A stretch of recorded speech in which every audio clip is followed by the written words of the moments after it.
folks, welcome to the channel. Those of you who've been around a little bit, thank you for being here. Those of you who are new, welcome. I don't take a stance on pro-God, anti-God. I assess arguments, I listen to what folks are saying, and I go with it. I couldn't care less if someone's an atheist or a fundamentalist. I like nice people. It's kind of kindergarten logic. If you're nice, I'm fine with you. If you're not, if you're mean or a jackass, I'm not.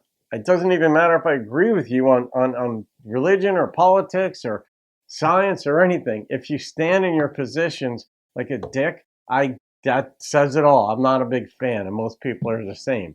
Anyway, this is an interesting one. I was just scouting the net, YouTube, and I found this one that Hitchens calls out Bill Maher and his audience, which is interesting because Bill Maher is an atheist and Hitchens is an atheist. So what did he call his audience out for? We're going to find out. Christopher Hitchens. Oh, it's a short. Let's see what this is. Here we go. Who wants a third world war? The Iranian president says that one member state of the United Nations should be wiped physically from the map with all its people. He says the United States is a satanic power. Says he believes the Messiah is about to come back. Who's looking for a war here? So does George Bush, by the way. Bush has said... That's not facetious.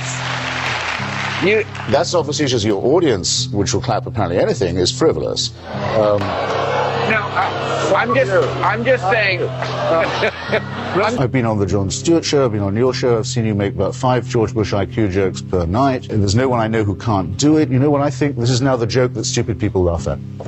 It's a joke that any dumb person can laugh at because they think they're smarter, they can prove they're smarter than the president. Like the people who make booing and mooing noises in your audience.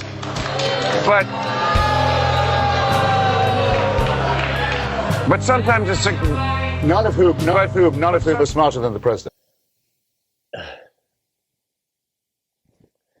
No, all right, that was a short. Obviously, we missed some of the context on that. Hitchens seemed to be taking offense that people were making fun of the president. I'm assuming at the time that would have been George Bush. I don't know if it was Bush Sr. or Jr., but one country should be wiped off the face of the earth, according to what Hitchens just said, and that was the United States, because we're this great satanic power, and some Muslim countries absolutely believe that. But I thought he would have been referring to Israel, you know, their right to exist and so forth.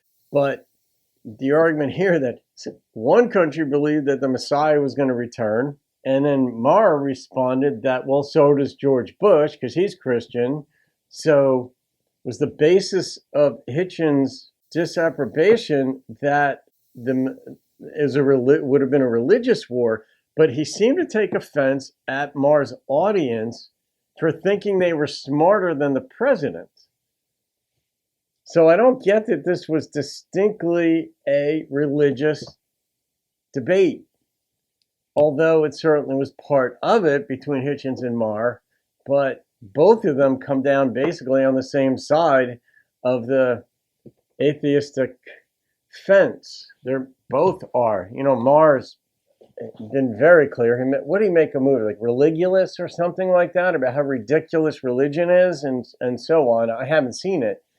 And Hitchens, as we know. So anyway, maybe you folks saw this interview in its entirety, but that was interesting. I don't get the sense that was distinctly a religious debate. It was more about a particular country wanting the U.S. gone, and some of them do. They have seen us.